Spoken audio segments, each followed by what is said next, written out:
ما یک همسایه داریم، مرد هست، عرق می نوشد بیچاره. همون مرد به خانه اش نوشیدگی می آید، زنش میگه در دهنت فلان، برو از خانه. همینجا زن گناهگار است یا نه؟ البته که زن گناهگار است، او شوهر است، حقوق شوهر خدا بلند کردگی است. اگر چندی که خیو خرشیده که به در خونه تا آمد بعد در دهنش فلان میگویی، اگر چندی که اون غیلزی همه خمر غیلزش نجاست است، همه حرامی عرق به مثل حرامی نجاست است. چی در یک پیاله باول کنه یا که نجاست کنه همون را استفاده کنه، چی عرق بخوره، هر دش برابر است، حرامی ده. اما زن این خیلی حقوق نداره که شوهرش این خیلی دشنامی بعد قبیح بکنه، حتی که بسیار گناه عظیم است، آسی می شود. او زن باید که او مرد زنی خوب مرد بیره را در ره درآورده میتونه.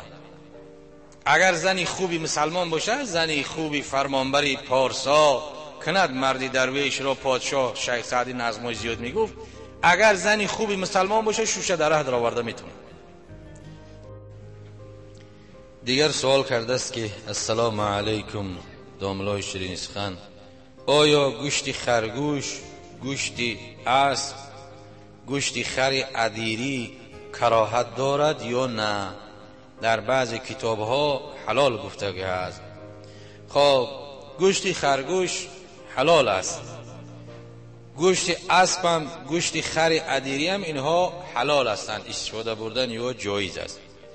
که خرگوش در حدیثی هست که وحل الارنب، خب گوشت خرگوش حلال است، در مسئله ها هم گفتگی است، لانه علیه السلام مر اصحابه ان یاکله حین اهدى الیها مشویا، که رسول اکرم صلی الله علیه وسلم گوشت خرگوش بریون کردگیش آوردگی بودن، قطعی صحابه هم صحابه خوردن هم رسول اکرم صلی الله علیه وسلم خوردن. گوشت خرگوش یعنی بریون کردن و خوردنش بعدش طریقی میباشد حلال است.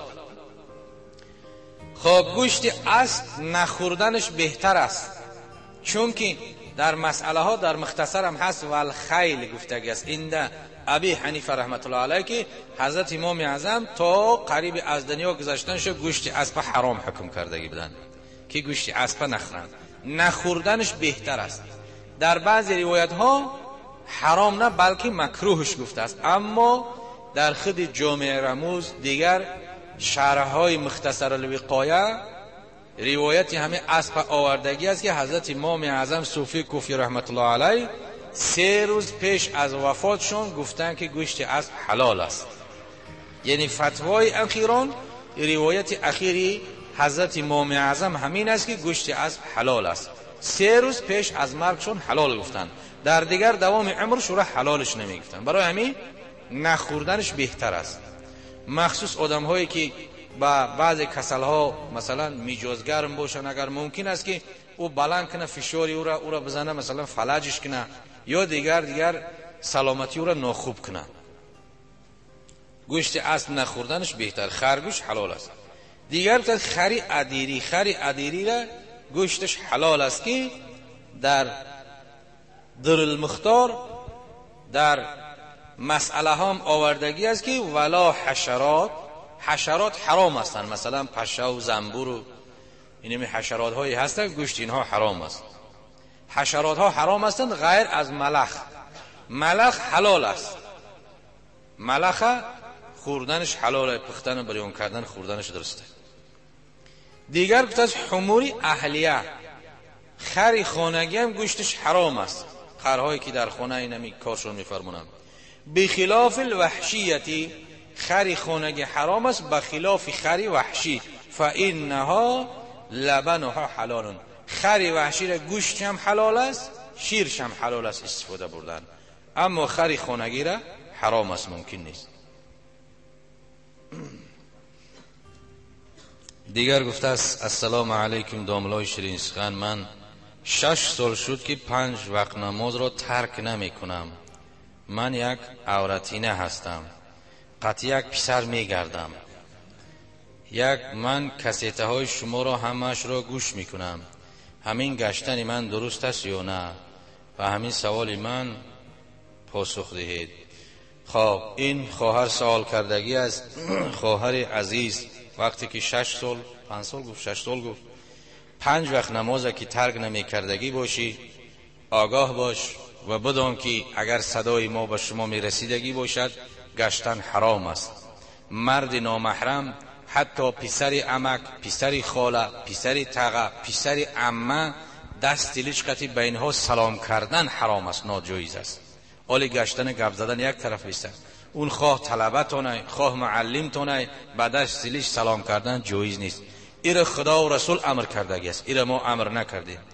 اما شما گشتن تونم حرام است. فقط که مثلا که عاشق که باشی یک کس خواستگار بفرست، اسقالی بفرست، گپش بزنن، اگر گرفتنی باشه هر دوتون موافق بیان از دو طرف بگیرین، نکاح کنین، زندگی حلال اسلامی تونه پیش بردن بگیرین. اما این گشتن حرام است، جایز نیست. اگر این فعل دوام دادن بگیری وسوسه شیطان زیاد است. شیطان بسیار هنرهای زیادی دارد. نعوذ بالله که شیخی بر سیاست 400 سال عبادت کردگی بود، هم زنا کرد، همون زنا کردگیش کشت، هم گورش کرد، عاقبت 400 ساله عبادت شد. چیکار کرده که وقتی که شیطان رفت خبرش داد بگیر، اول پنهان بود نمیدید و زنه، بعدن جلوه داد گفت که نگهش که نگه کرد و طعام آوردن گرفت خورد، میده میده سخن کردن گرفت، میده میده سلام کرد، نزدیک شد. آهسته آهسته شیطان گفت که جای خلوتی است بگی زنا بکن، از این دنیا خدا بخشنده است. او بخشندگی خدا را پیش آورد. این وسوسه شیطان است. زنا کرد، حامله دار شد. بعدن خبر شد که اون برادرش از غزوه میگرده و شیطان مصلحت داد که بگی بکش در همین خانه گورش کرد، کش در همون خانه قبرش کن، در همونجا گورش کرد. بعدن شیطان به نزد مردم رفت گفت که ای شما آگاه باشین، بیاین که همین شیخ بر سیاسا همین فعل کرده است. مردم همه آمدن خواستن که به سری دوره ببرنش، کشاله کرده به سری دوره بردن. شیطان بخت به صورت دیگر کرد، آمد گفت میخواهی که مطرح نجاتت بدم؟ گفت بله. شیخی بود که 400 سال عبادت کردگی بود. گفت چیکار کنم؟ گفت که به من سجده بکن. نعوذ بالله، اگر به من سجده کنی من ترا خلاصت میکنم. وقتی که به شیطان سجده کرد، شیطان گفت که تو مرا که سجده کردی، اون خالقی که ترا خلقت کرده تو قدری رو نشناختی، تو هیچ وقت قدری مرا نمیدونی، من با تو کاری ندارم. بعدن گفت که به من آب بده که از حلق من تشنگی سوخته است، من میمیرم. گفت که نعوذ بالله، خدا را انکار بکن، پیغمبر دروغگو بگو، بعدن میتمد.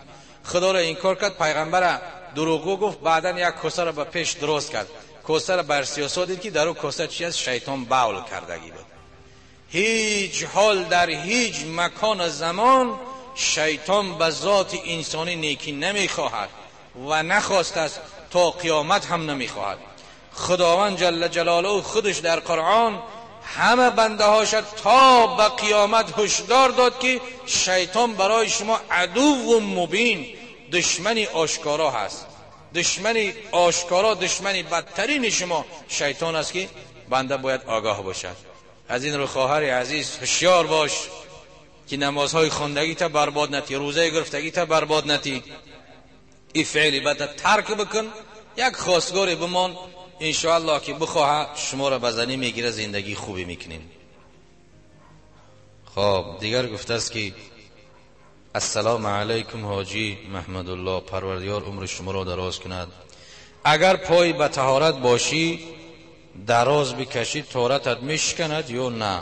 خب پای به طهارت دراز کشیدن یا خواب کردن؟ دراز کشیدن قطعی نمیشکند، نیکی خواب کردی طهارتت میشکند. دراز بکشی یا تکیه کردی و خوابت برد طهارتت میشکند. خوابی تکیه زده وضوش کند، تکیه بر خواب هیچ کس نکند. در مسئله ها میگفت، در مختصر هم هست که نومی مستجع، خوابی با تکیه باشه، کش پهلو باشه، یا با پشت تکیه داشته باشه، یا دستاش در بالای مثلا یگان استال مونده که تکیه کردگی باشه، خوابش بره طهارتش نمیشکند. طهارت نمیشکند فقط خوابی که در قیام در راست ایستادن خوابت بره طهارتت نمیشکند، یا در قعده هم طهارت خوابت بره طهارتت نمیشکند، یا در رکوع یا در سجود یا در قعده. در این 4 حال دیگه خواب بره اگر طهارت نمیشکند. به شرط نمیشکند که در سجده و قعده ایت همین خیلی که سجده میکنه همون خیلی ایستادگی باشه. ایت مثلا سرش یک طرفه کنه و به حضور خواب اینجا طهارتش میشکنه. خب دیگر گفته است که السلام علیکم داملای شیرین سخن، خداوند عمر شما را دراز کند. ما یک همسایه داریم، مرد هست، عرق می نوشد بیچاره. همان مرد به خانه اش نوشیدگی می آید، زنش میگه در دهنت فلان، برا از خانه. همینجا زن گناهگار است یا نه؟ البته که زن گناهگار است، او شوهر است، حقوق شوهر خدا بلند کردگی است. اگر چندی که خیو خرشیده که به در خونه تا آمد بعد در دهنش فلان میگویی، اگر چندی که اون غیلزی همه خمر غیلزش نجاست است، همه حرامی عرق به مثل حرامی نجاست است. چی در یک پیاله باول کنه یا که نجاست کنه همون را استفاده کنه، چی عرق بخوره، هر دش برابر است، حرامی ده. اما زن این خیلی حقوق نداره که شوهرش این خیلی دشنام بد قبیح بکنه، حتی که بسیار گناه عظیم است، عاصی می شود. او زن باید که او مرد زنی خوب مرد بیره را در ره درآورده میتونه. اگر زنی خوبی مسلمان باشه، زنی خوبی فرمانبری پارسا کند، مردی درویش را پادشاه شیخ سعدی نظمش زیاد میگفت، اگر زنی خوبی مسلمان باشه شوشه در ره درآورده میتونه. اما نعوذ بالله اگر زن بد باشه مرد را در ره درآورده نمیتونه. از این رو از این دشنام دادن در او را پند و نصیحت کنه، بفهمانش در حقش دعا کنه در 5 وقت نماز، انشاءالله مرد خوب میشه. این خیلی دشنام